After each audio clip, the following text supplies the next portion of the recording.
Welcome Lee, welcome Roger, welcome to everybody watching this after the fact. Welcome to the wonderful world of Combat Commander Europe. My name's Patrick. We're hosting this on Patrick's Tactics and Tutorials. If you're seeing this somewhere else, we've got lots and lots of videos, so feel free to stick around, subscribe to the channel, and we've got something for everybody here. My goal for this video, what we're doing here this evening, is I've recruited, see I used a military term there, I've recruited two of my online gaming buddies here, Lee and Roger. They will allow me the honor of teaching them the basics of Combat Commander Europe this evening. And they will then go through and play scenario number 1 here, Fat Lipki. I'm going to record all of this for quote posterity and for references for other people still wanting to learn. I mean, we're now 15 years into Combat Commander. It has been out that long, and there are still new players out there. Everyone's a new player at some point. And I'm also using this as a self-serving reason for doing this. I also run the Combat Commander Vassal ladder that we play each and every month. And if this is my nefarious way of getting some new players, all the better. With that being said, let me introduce you a little bit to what Combat Commander is. If you've been under a rock low these many years, it was created and released by GMT Games in 2006. It is the brainchild of the late Chad Jensen and his wife Kai Jensen. It was originally one giant game. It was so large they had to break it into 2 pieces. So what you're seeing with Combat Commander Europe first is the 3 player powers of one Axis, being the Germans, and the 2 allied players, being the Americans and the Russians. In 2007, a year later, they took the other half and released Combat Commander Mediterranean, which was then allowing you to play the British and the Axis minor powers, aka the Italians, or the Allied minor powers, aka the French. And you'll see with some of the battle packs and some of the scenarios released after the fact that they are interchangeable. And in addition to that, ever since then, since 2006, there have been 2 variations of releases. There have been what we call expansions, which are usually big box. That includes Resistance. That includes the standalone game Combat Commander Pacific, which takes us to the Pacific Theater and changes things a bit. And then there have been a series of battle packs, I think 5 or 6 now, with all sorts of very specific tailored units and scenarios for those particular things, such as paratroopers and Normandy and Stalingrad. And they give you lots and lots of other experiences that you can play with Combat Commander Europe. What we want to do here tonight, as I said, this is a starting point for anybody and everybody, is scenario number 1, Fat Lipki. To the veteran players, it is exactly what it was designed to do. It is meant to get new players into the system. It's not very complex. There are not a lot of rules, and it introduces some of the basic concepts of Combat Commander to you. It is not flashy. It is not something that you will play over and over again. You will not have memorable narrative experiences with Fat Lipki. But that being said, it is a perfect starting point for new players. So what I've done here, I've made a list of all the concepts that I want to go through tonight, and using the Vassal interface, it improves things. Well, obviously it gives us the chance to play, hundreds and hundreds of miles apart. But the interface is more or less the same experience that you would have face to face, and in some ways it's much more efficient because you have some automation and some buttons and some tidy things, especially for scenario setup and breakdown. So what I want to do twofold tonight is to go through the basics of Combat Commander and also to give you some introduction to this Vassal module that is the current release for folks to use. So I think the first thing to do is to, if you want to take a moment and just introduce yourselves. Lee, I'll let you go first. Just tell us a little bit about you and what brings you to Combat Commander. Well, I tell you what, my name is Lee Hook, and I just came across a couple of videos. I'd played it in the past, and it was actually following Patrick's ladder that it brought me to the game. I played like Squad Leader in the past, and I wanted something that was kind of more of a beer and pretzel version. And this was it. I fell in love with it, and I started exploring it, and I'm just really relatively new. I played a total of 2 games and kind of understand the principles, but don't understand the nuance. Perfect. Well, Lee then is our novice player, and then we have a completely unbaptized member, future gamer in Roger. So, Roger, tell him a little bit about you. Well, you're right. I looked at the rule book and I saw a couple of videos, Patrick, that you posted playing and could not follow what was going on. Looked interesting, and you offered to teach me. And most of my experiences, as you're aware, is on the Great Campaign Civil War game. So this will be. I've got a long ways to go, so I'll try not to slow things down with too many questions, and I'm looking forward to learning this game and Well, the system. I really appreciate both of you offering to again let me use you as guinea pigs tonight. This is a fantastic system, and to be first time players again is so much fun because I remember reading the rule book the first time, and this has the reputation of having one of the finest, clearest written rule books that I've ever encountered, especially from a war game, and a long history with Avalon Hill games. The rulebook for this is second to none. Chad did such a phenomenal job, and one of the great aspects of it is it says right in there, just like it's right from the beginning. It says this game actually uses a concept from the old game Totaler Krieg, which is read the rules explicitly as written. Do not infer anything because you think it should be interpreted some other way. So that is the mantra that we give to all new Combat Commander players, that if there's ever a question about a rule, interpret it strictly as written. In cases where a card is played that supersedes a rule, the card is always correct because it is meant to supersede a printed rule. There are not a lot of instances of that, but that does throw some people saying that counteracts what's in the book. It conflicts with it. Just interpret what the card says. With all of that out of the way, let me welcome you guys again, and let's get started. I think the first thing to do is my first bullet point here is to look at the Vassal interface itself, and we'll just kind of take a walking tour of the map and all of the pieces and parts. Again, if you had this sitting in front of you on the table, this would actually be several. You'd have a printed map, and you'd have some card stock tracks and other things like that. Most of that has been condensed for function here, and I just want to take a couple minutes to go through all of this so that as we're shotgunning all this information to you, you can see what's going on. So I will start right up here in the upper left with the order of battle window. And there's actually 3 critical pieces of information on the order of battle. First and foremost is you see the numbers down the left-hand side of it. That indicates how many orders a particular side can play. So tonight, our 2 opponents are the Germans, which will be played by Lee, and the Russians, which will be played by Roger. And right there you can see that the Germans on the matrix have their chip on 2, so that means on their turn they can play up to 2 orders from their hands. Roger can play up to 3 orders. Their order of battle posture is, for this one, because it's straightforward, is they're both in a recon status, which will affect how many cards in hand both units can have. So if I were to open up the German window, one of the design elements on the Vassal module is you can see all the slots for your cards, and there's a little arrow that says draw all the way over until you see whatever posture you're in. So defenders typically get 4 cards, recon gets 5, attacker gets 6, and then in some cases where you have an invader, you get 7 cards. So that posture determines how many cards that you will be able to have. Both sides will have 5 tonight, again, because it's a starter scenario. And the last thing on the order of battle is the effectiveness of the units. So we see across the top we have elite, line, and green.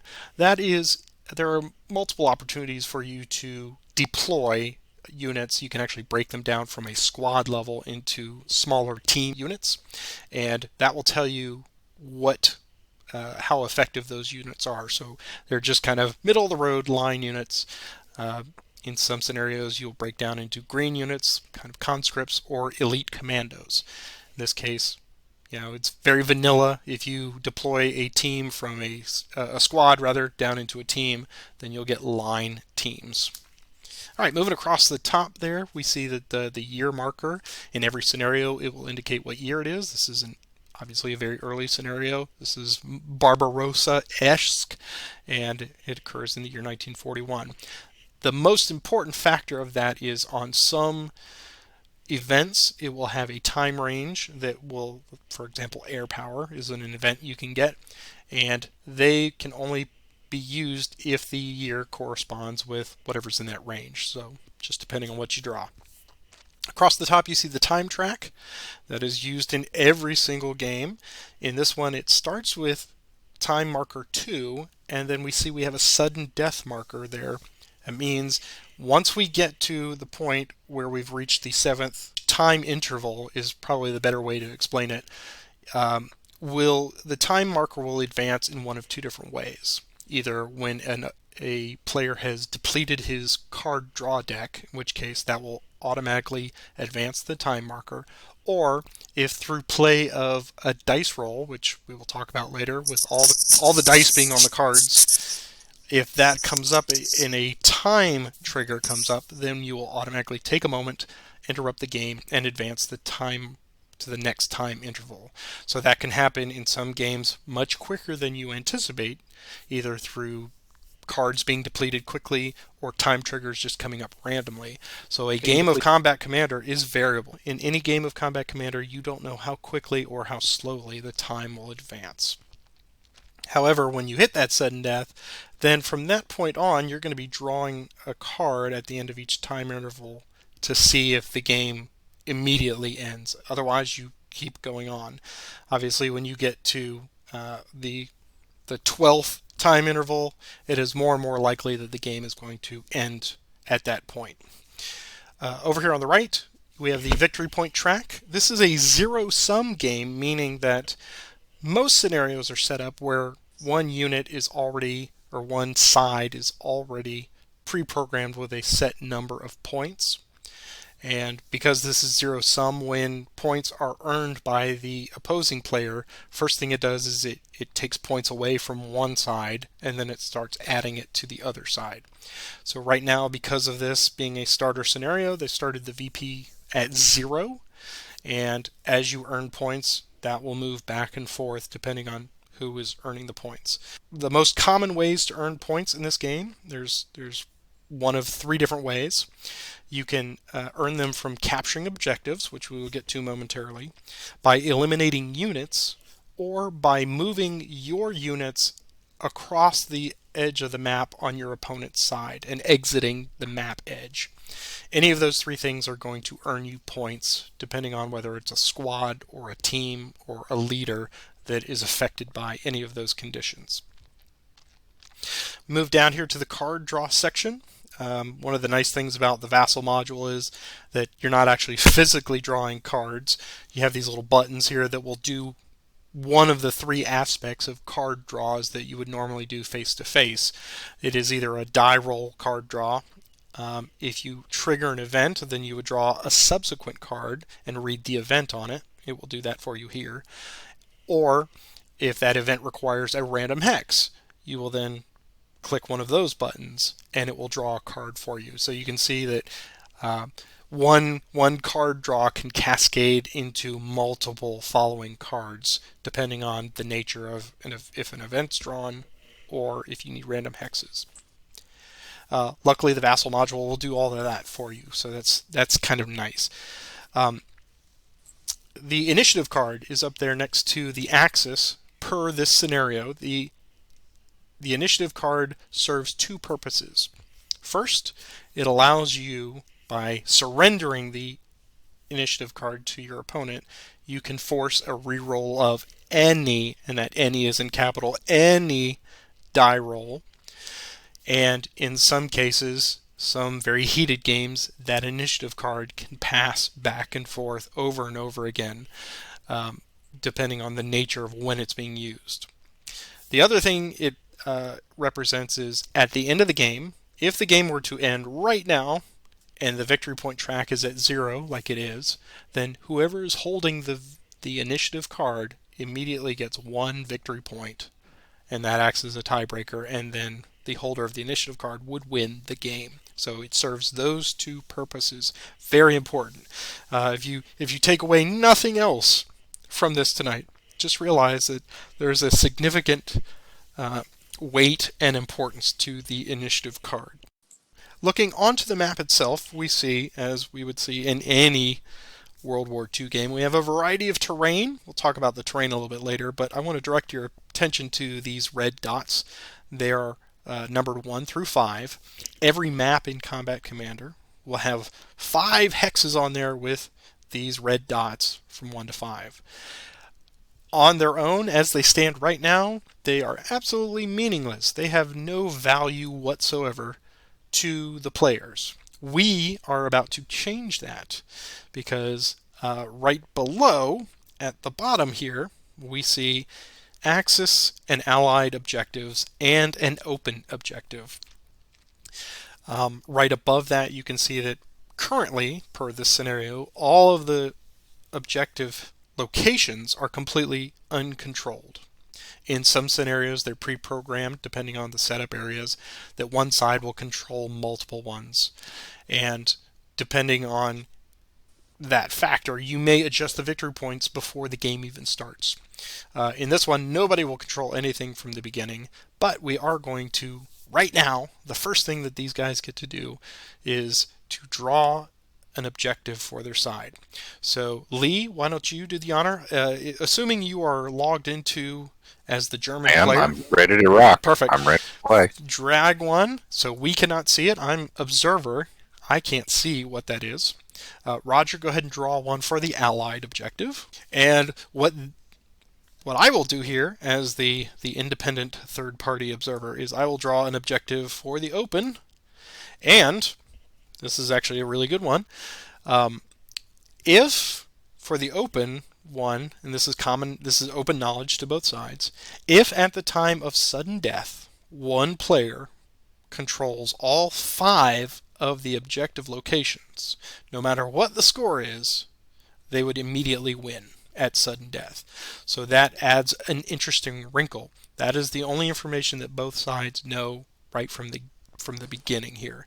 Now, with their secret objectives, this will influence, because we do this before the setup, this will influence their potential locations where they set up per this scenario. And the very last thing, aside from the smoke pile and the objective pile, which we just utilized, is the radio box. In this scenario, there is no off-board artillery that's being called in. It is possible through events to earn a radio later on in the action, but as we start here right now, there is nothing in those radio boxes. So some of the cards that they will be getting tonight, the artillery request or artillery denied, will be just basically dud cards. They will not affect them. So that is a great point for us to move on then, I think, to the Vassal toolbar right at the top. So let's move across the Vassal toolbar here at the top. If you've used Vassal before, most of these are specific to Combat Commander, but there are a few that are presuming you've had some experience with any module that you're playing. You've got an undo button, you've got your network connection, which we're attached to now. You have the little door there to let you go out and change sides. So if I wanted to surrender my position as the observer, and I could change to another nationality if I wanted to, but once somebody has selected a particular nationality, I don't think 2 people can be in there, so it's either observer or nothing. The marker window has the little spotter. It's the parts window there with the howitzer on it. Everyone's favorite button, I'm going to click that now, is to interrupt. That gives you a nice little MG42 sound, I guess, and that you can use that if you were playing in live play to indicate that you're ready to do some opportunity fire. But most of the time, a simple stop will do. The next order button. So as you guys are playing your cards tonight, when you complete the action for that, it's important that you utilize the next order, because what that will do is you will activate some units. They will get highlighted in green, showing that they are the active units.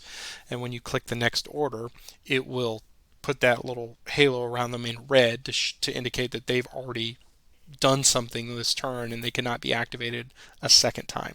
So the next order tool is pretty important when you're playing in Vassal play.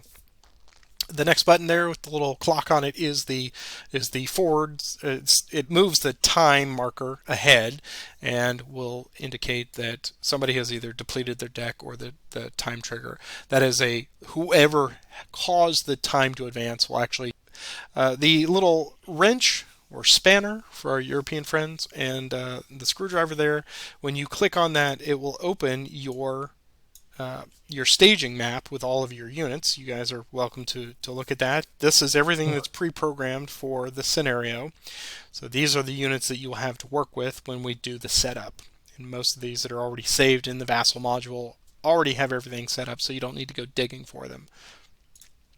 The little skull there represents the graveyard. You can see the casualties. It will put your units across the top, and it will put any weapons that were lost with those units on the second row there. The 2 surrender markers are extremely important here, because one of the ways that the game can end in a loss for a player is if they ever get a unit that is eliminated that occupies that same spot. So for the Germans, if they lose their 5th unit, they will immediately surrender and lose the game. So for the Russians in this, they can have 7 casualties, 7 eliminated units. That's leaders and actual units. If anything touches that spot where the surrender marker is, then the game ends in a loss for that person. There are events that allow that surrender marker to move. There's one called Elan, which will bump that out a little bit. So that could be all the difference in a particular game. I just want to point out the line of sight tool, which is a very handy one. We will see this a little bit later when I talk about the concept of line of sight, but it allows the player to click and drag a line between 2 hexes and puts a little red line, and it will indicate in the log that somebody is checking the line of sight, and that's helpful for determining whether you can actually shoot at something. And of course you got your zoom buttons, and the very last button there is to remove all of the highlighting at the end of your turn. So when you're completely done and you've drawn back up, good etiquette is to just click that little eraser button, and that will clear any and all markers from your interactive play from your turn. It is time to move on to the units. So I'm going to open up the staging window again, and I will, if you guys want to follow along here, this is where we actually get into the meat and potatoes of what these units represent. Now, all of Combat Commander is representing squad level tactical infantry combat. There are, with a few exceptions, there are no armored fighting vehicles here. There are some scenarios and some battle packs that have released them after the fact, but we are focusing on the foot soldiers here. So when you look at these units, there's 4 critical pieces of information, 5 if you're looking at a leader. The first thing to look at is the difference between the number of units, or the number of figures printed on a unit. So for leaders, there will always be a single unit. I'm going to blow this up a little bit here so we can see it. So for example, on Corporal Winkler, there's just a single picture.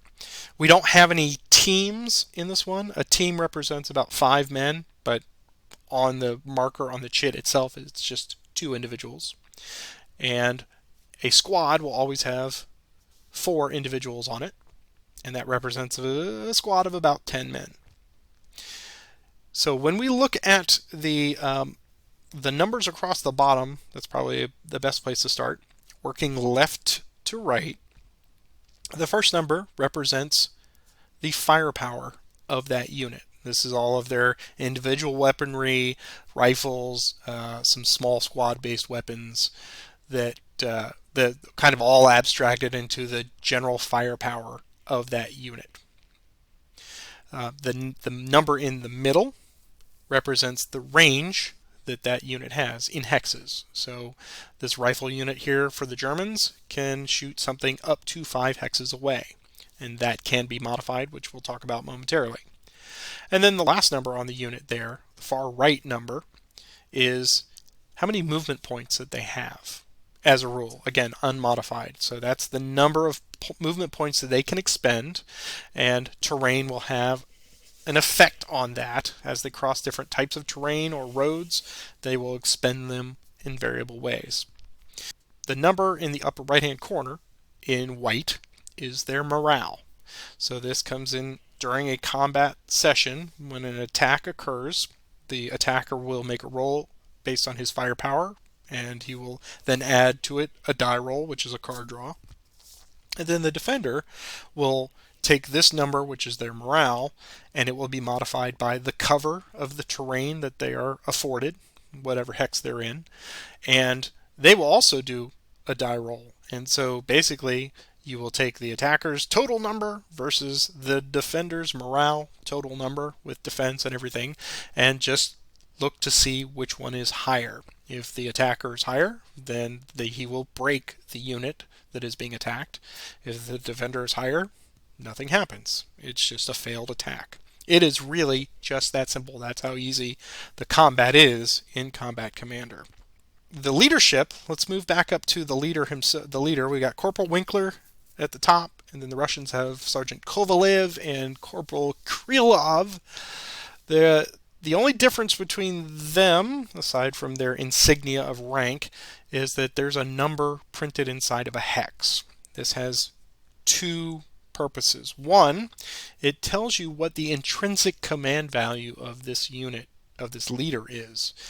If he is stacked with teams or squads, if they're stacked together in the same hex, whatever number's inside that hex is automatically added to all 3 of the numbers that we just talked about, and the morale, all 4 of the numbers. So Corporal Winkler, if he was stacked with a rifle squad there, he would add +1 to their firepower, +1 to their range, and +1 to their movement, and +1 to their morale when they need to make a morale check. But it's only if they're in the same hex as them. The other thing that command allows is that tells you how many hexes away they can activate additional units. So for those of us who play other games where you have leadership with the ability to activate units around it, that's what they can do here. So Corporal Winkler can activate additional units, and this is the real heart and soul of the game here. During an order, you can activate the leader, who will then subsequently activate units within his command radius. So this means that Corporal Winkler can activate units that are immediately in hexes adjacent to wherever he is, in addition to the one he's actually in. Some of the other miscellaneous information on here is the boxed value. If the boxed value is around the first number, the firepower, then that means that they get a +1 if they are ever engaged in hand-to-hand or melee combat. Otherwise, the boxed values around range and movement are really only there because they afford them special abilities if an action is played, such as throwing out smoke grenades or making an attack while they're moving, things like that. So there's some other bonuses afforded on the cards depending on whether the unit has some special capabilities with the boxes.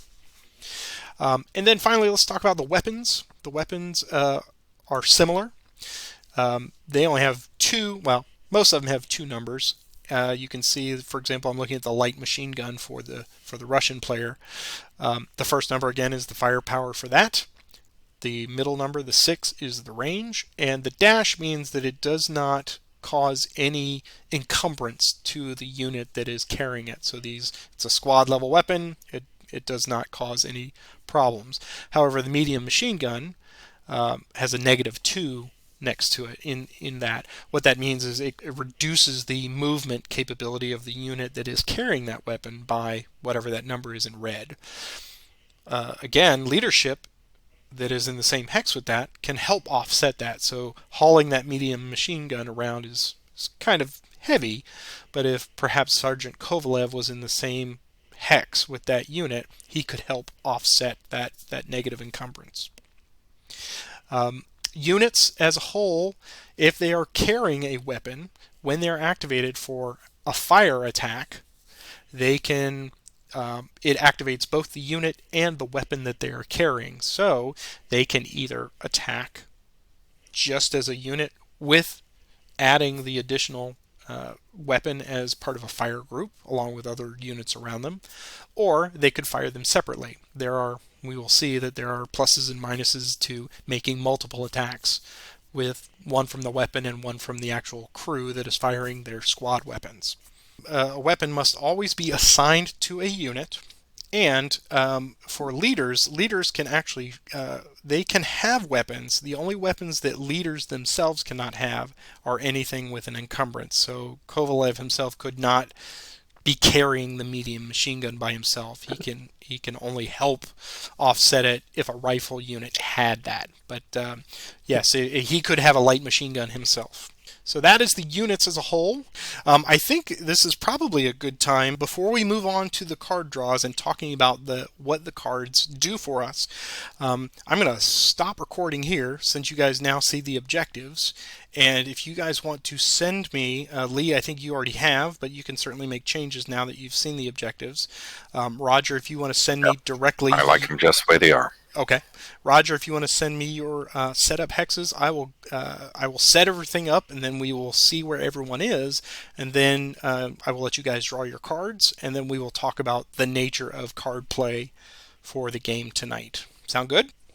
All right, we have completed our setup. We've got the Russians on the north edge of the map. They are forced, per the scenario information, to be in or adjacent to A2 and O1, and the Germans have the option of being adjacent to G10 or N10, so they can be in or adjacent. So we see here that Lee has opted to do most everybody at this one point in the center of the map.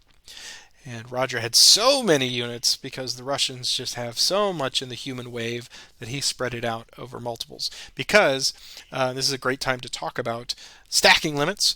Stacking limits in Combat Commander are strictly enforced, not only at the beginning of the game during setup. You can never have more than 7, quote, individuals, that means pictured individuals, in your stack in a hex at the beginning of the game. And if ever you have that in Europe at the end of your turn, then you will potentially have to break down, let's say you have 2 squads there, you will have to break down one of them into 2 teams. One of those teams will then get eliminated to the graveyard track, and that will give a victory point to your opponent. So that's not something you necessarily want to do as a rule, but there are always exceptions to that rule, where it may be helpful in melee combat to have 2 squads converging on the same hex. But we will get to all of that advanced topic when we get there. Talking about the map, I kind of gave short shrift to the terrain. Here on map number 1, we have very basic stuff. Anything in just the open green here, that is just no obstacle, flat surface, very easy to cross terrain. We have a variety of, we have woods hexes, which we will talk about the woods and the cover that they provide here momentarily. We also have a trail there, that's the dashed line. We have an orchard over here. We have buildings, which you will see on essentially every map. We have wooden fences, we have roads, and we have water features. So there's a little bit of everything. Every single one of the, and I have my terrain chart here, every single one of the hexes on a map, there's a hierarchy basically to the terrain, where buildings are sort of the most prominent feature in every hex, all the way down to the open ground that you see here. Water features are completely impassable. So that is, there's no going across those. We have a cultivated field over here in yellow. That does not cost any additional movement points to cross. Any features like this fence here, if those are kind of like upright obstacles, typically they add +1 to whatever the movement cost is to go across them. Movement cost for woods here is 2 points to move through them, and orchards are 1, and buildings are 2 to move into a building. So a little bit of basic mechanics. The roads afford you the ability, as long as you are following a road, then you get 1 extra movement point for your movement. They also act as long as you're moving along the road. Um, it makes it easier to move along that roadway, provided you're going from the hex side that the road is on to the road to the exit point, just basically following the road. That's what Patrick's trying to say. You follow the road, you get extra movement, and it's a lot easier to move through terrain features. Of course, the con to that is roads also provide a -1 to cover. So as we talk about making morale checks, you want to be in terrain such as woods that give you some kind of concealment and cover from the enemy fire. Buildings offer you very nice cover. They give you an additional 3 points to your morale check. Woods, as a rule, give you a +2 to your cover. And open ground gives you no bonus whatsoever. So you don't want to be caught, you don't want your squads caught in open ground under fire. That stands to reason. Roads, like I said, for example, when we look at hex D3 up here, D3 is an interesting case where you have a road traveling through the woods. Normally, a unit in the woods would get a +2 bonus for their cover. However, that road is going to subtract 1. So now the net cover that is added to the morale check is a +1. So you always want to be cognizant of roads. You don't want to be necessarily caught on roads. However, they are a necessary evil for moving forces around the map pretty quickly. I think this is now a perfect time for each side. They've got the setup. We will have them draw their cards, and then I will take the opportunity to tell you, the viewer, and Roger and Lee, a little bit about the mechanics of the cards, since this is a card-driven game. So both of you go ahead and draw your 5 cards. I can see the backs of the German cards. I can see the and you can just click that little draw a card button there under each slot, all the way up to the word recon, and you will see a variety of beautiful text and imagery for your hand. Now, I'm going to open up the main card window, and I'm just going to pull out some cards just to kind of go over them with the players. I'm going to use the British cards here. And let's see. I click the reveal button to reveal my cards? No. Reveal will flip them over so we can all see them. So I want to keep some level of mystery for everybody. Okay, so I'm going to take all these cards that I've brought down here, and I am going to reveal them so that you can actually see them all, and this is for everybody's benefit. As we talked about, the very heart and soul of Combat Commander is the card-driven mechanic. On your turn, you will be playing 1 or more orders from your hand. So when you look at a card, right across the top there, it indicates the name of the order. Okay, so I've got a recover, I've got an advance, I've got move, and I've got fire. Those are probably the most prominent ones. You also have rout is another one. You have artillery denied, and I believe that's there's a few others, but we will see them as they come up. So let's talk about the nature of them. When you play a card from your hand, you'll right-click from the slot with the card that you want to play, and you say play as order, and it will throw it down into the order box, and that will indicate to you and to your opponent what it is that you are going to do. At that point, you activate either a single unit, or you activate a leader and the units within his range, within his command radius, that you would like to participate in that order. So obviously moving a single unit is not very efficient. However, activating a leader and multiple units to move gives them all the benefit of that order. That is true of all of these orders. To kind of just go through them, obviously move speaks for itself. You will move multiple units.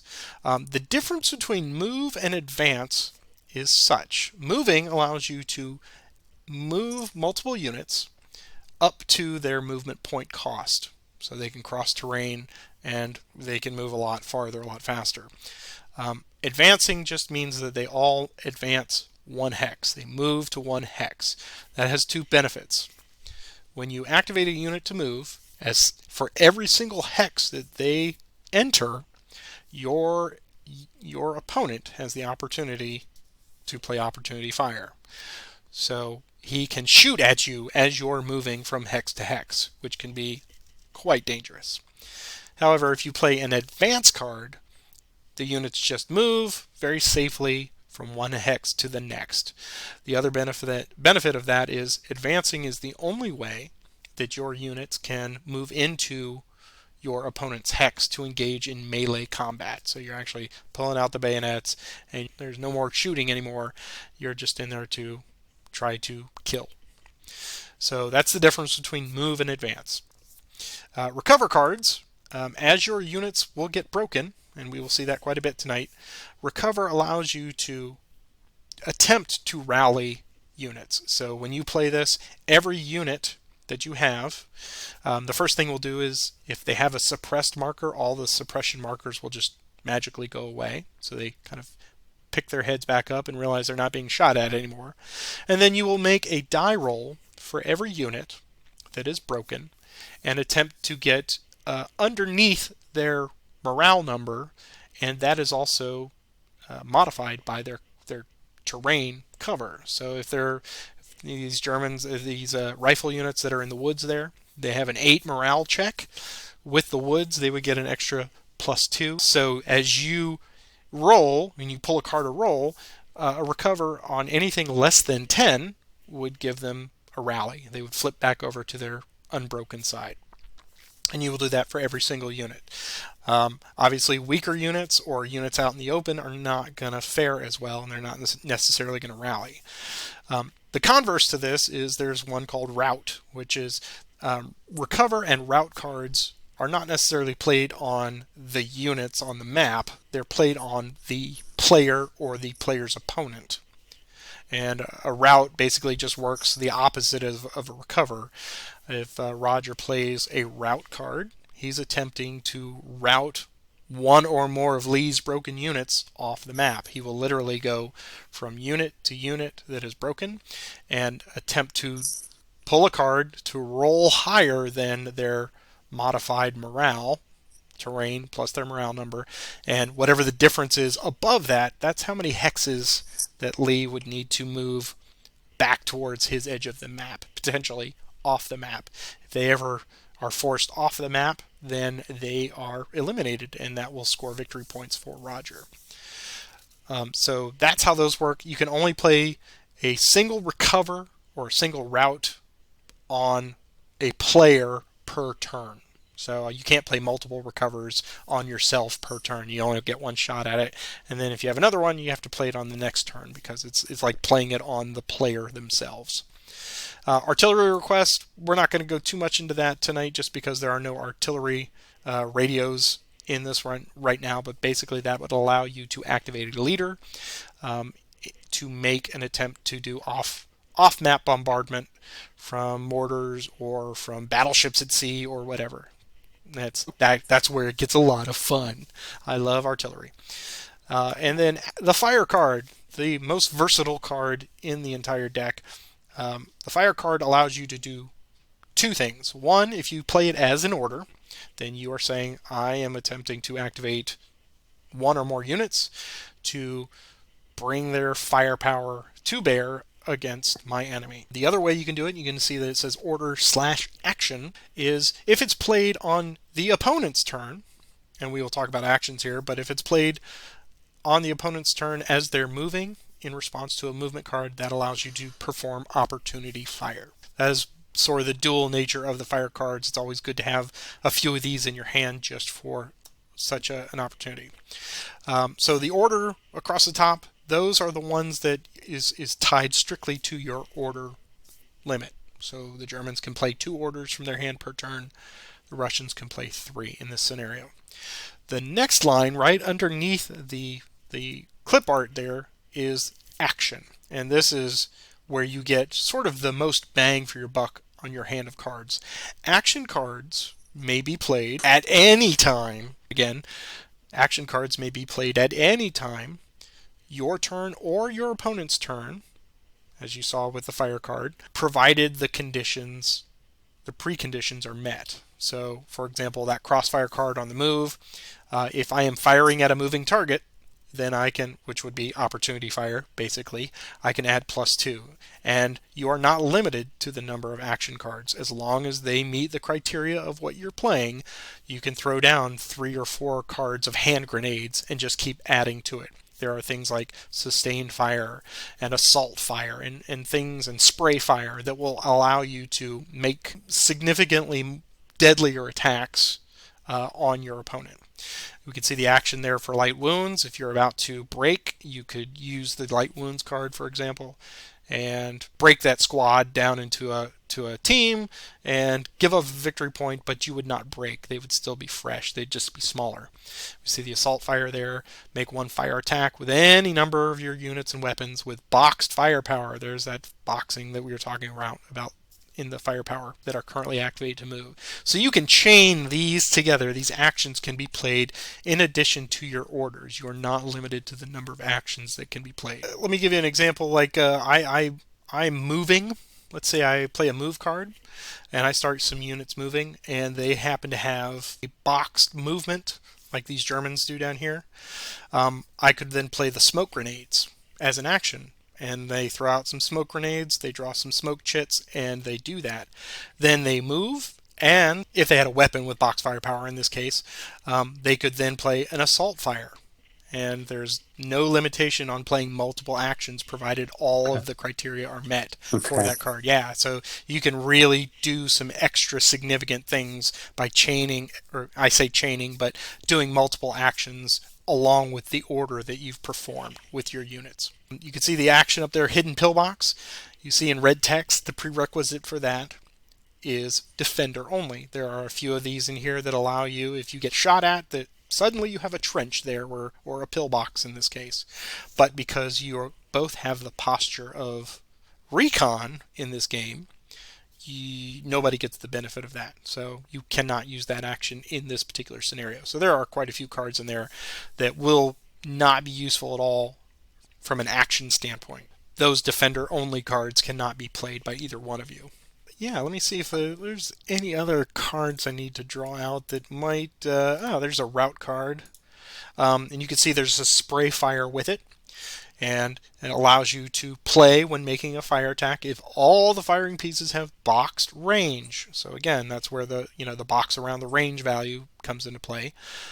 You may target 2 adjacent hexes simultaneously instead of 1. It expands the capability of your fire card. The real nuance of this game, one of the things that comes with experience, is looking at your hand of cards and saying, oh, that'd be really neat if I did this and that and that, and you can, not only are you getting a lot of activity out of the units, you're really maximizing their potential, but you're also flushing cards out of your hand so that you can get rid of those cards and potentially get some other things that you will need for future turns. Hand management is a significant part of this game. People really take it to the nth degree. The very, very good players are paying attention to the dice values that are on these cards, saying that, hey, if I'm holding onto a card that's got a time trigger in my hand, I don't want to ever play that because I don't want it to recycle. Exactly. So, there are some little things that you can control the fate deck, but again, that comes with a lot of experience and paying attention. So that is the difference between orders and actions. Let's talk about events. Events come up. Let's see if I have any cards here that actually... I don't have anything on here that have a box trigger on them, but there are 4 triggers. There's time, there's sniper, there's jammed, and there's event. Oh, there is the sniper there. So anything with a red box around it will say sniper or time or jammed or event. If that's the case, then you kind of interrupt play for a moment. And if it's an event, then you will just click this little button here for either Axis or Allied Draw on the event. And the next card that comes up, you will read whatever the event is, and you will do it. This is where the heavy narrative of Combat Commander comes into play. This is where fires break out because of smoldering shells in the grass, and fires spread because of breezes, and you interrogate your captured prisoner and you find out what his secret objective is, and all those neat little things that you kind of used to have to do with lookup tables and charts in other squad level games. They're all here on the cards. So no two games of Combat Commander are ever the same because of these events. So you can see there are quite a few of them out there. And if the condition can't be met for whatever reason, then the event does not occur. But most often, you're going to get things like breezes and blazes and all kinds of fun stuff. It is really a hoot. That's the selling point of the game. You also have random hexes. So in the lower left-hand corner, as the card is drawn, and we've got that card draw mechanic here in the tool there with the random hex, it will actually draw and put a highlight on that hex. That is important for snipers. So if you ever draw a sniper trigger, then you will draw a subsequent card. And on that next card, you will look at the hex, and it will be highlighted for you in the Vassal module. And you are allowed to break any unit that is in or adjacent to that. Obviously, if it's one of your units, you probably don't want to break it. But you certainly could if you wanted to. But if it's one of your enemies, certainly you will get to break that unit. Yes, most Select. right, and that's where the strict interpretation of the card is. And then there's a perfect example of that in the rulebook that says that if the event can happen, even if it's not beneficial for you. For example, I think the example is kill in action, something like that, or return from the dead pile a broken unit. If you don't have anything on the dead pile, but your opponent does, it doesn't say yours, it says a broken unit. So it could negatively impact you based on the event, even though it was on your card. So some of the cards are fairly neutral. They do affect gameplay for either side. Sniper is always determined by the person who drew it. So if you drew the sniper and the sniper random hex is next to one of your units, you are not inclined to break the unit. It is a may. It is not a must. Again, most events will be very specific in their terminology. It will say break a or break your opponents. So just make sure you read specifically what it says on there. And we talked about the die rolls. We're gonna see all kinds of die rolls here because we're gonna get started momentarily. And as they come up, and we will talk about the nuance of dice rolling, how there's a difference between attacks and morale checks and spotting rounds and things like that. So basically the rule of thumb is when you draw a card and it triggers something, you can never get another trigger while you're working out a trigger. So if you draw another card and it were, say, another trigger, you ignore that. It is not a die roll. It's a random hex or an event or something like that. So that can kind of trip up new players sometimes because they feel like it's super cascading, and it's not really. It really is an interruption of the flow of the game. One last thing before we get started: the basic turn play is this. At the beginning of your turn, you play an order, and then you activate one or more units or a leader. You perform the action. You complete the order, and since both of them have 2 and 3 orders, again, to answer your question I think that you asked, it's a may, so you don't have to play 2 orders. You may play up to. You can also discard from your hand. Each side has a discard limit. This is something that is not printed here in the Vassal module, but Germany, you can discard basically up to 6 cards, whereas the Russians can only discard up to 3 cards. So since both of you have a 5-card hand, that helps the Germans a lot. You can dump your entire hand, but the Russians can only get rid of 3/5 of them, unfortunately. As you complete the orders, you hit the next order, and then when you're all done at the end of your turn, you draw back up and you complete your turn. Now, people sometimes get confused on, I've played actions from my hand like Opportunity Fire. Do I get those back? You don't get those back until the end of your next turn. So when you play actions from your hand that give you some benefits on your opponent's turn, then you are depleting your hand for the beginning of your turn. So that is something to consider when you are playing actions uh, off turn, because then you're not going to get all of those cards back until the end of your draw phase. I think that gives us enough to kind of get started.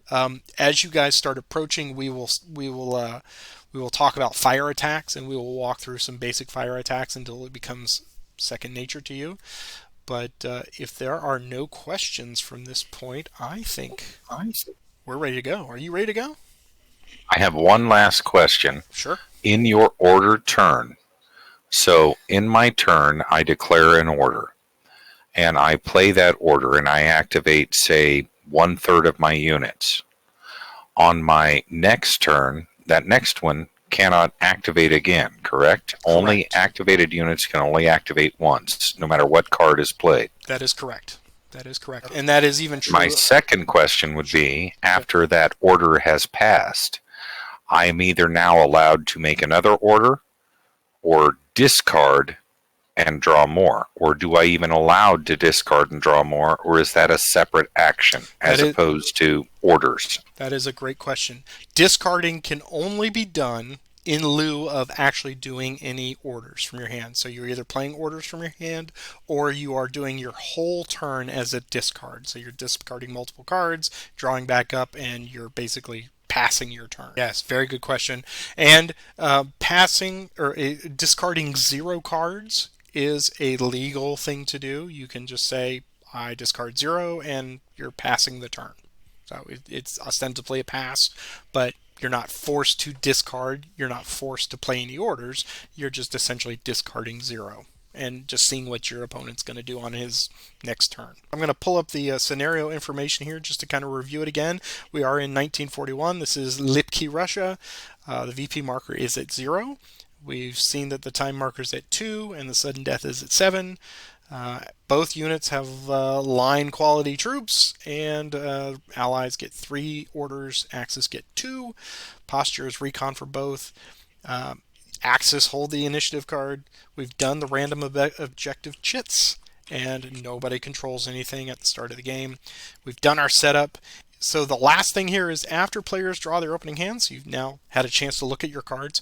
The allied player is going to start unless Lee decides to surrender the initiative card to the allied player, in which case he will go first. So you have that choice before we get started. I actually have that option due to special rules, and I will give the card to the Russians. Okay, so all you do is just press to use up there, and that will automatically go down to Roger. Perfect. He passes, and you are now ready to begin this game.